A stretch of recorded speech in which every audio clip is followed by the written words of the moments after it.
Hello, my name is Paul Paton. I'm a Gunai person. I'm speaking Gunai Kurnai. Womanindi, Netul Makta Paul Paton, Naju Gunai, Naju Nambu Gunai Kurnai. Well, I'm the Executive Officer for the Victorian Aboriginal Corporation for Languages, and we're in Melbourne with a State Language Centre that work with Victorian Aboriginal communities to revive languages.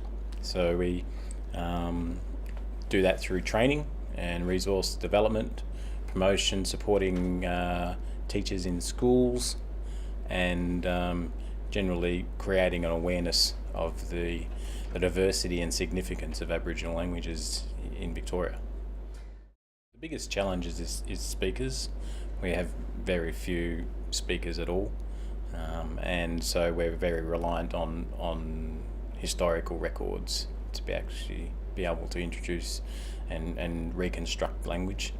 And when you don't have many recordings or speakers who can actually advise you or to be able to listen to the way words are spoken, you have to use other methods, whether it be learning from other speakers to understand about how sounds and spellings are made, and really sort of making an educated guess, as well as making some hard decisions about how that's going to impact speakers who are coming from a primarily English first language speaking background, and bringing that back into a Aboriginal language sort of framework, cultural framework. So it's quite a challenge, and fortunately we've got a lot of records, so we've got a lot of records to draw on to do that, and we've got very skilled people in the community who can draw on memories and expertise within our organisation. We have experts who can support community in making decisions and learning about how to make those decisions. So it's really it's quite a multi-pronged approach, I guess, in understanding how to access resources, how to interpret the resources, how to make decisions on what those resources are showing you as well. So it's quite a process, but the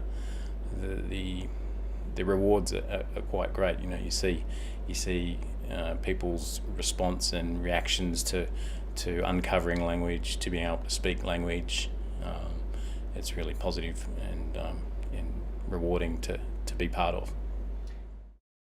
Well, even in my introductions that I do, and I'm still learning my language, and it really sort of brings home that connection and that history of my people and my ancestors, and their life living on the land, living with the land, and being connected to country, connecting to those places and those stories. It really sort of starts to connect back into my own personal identity.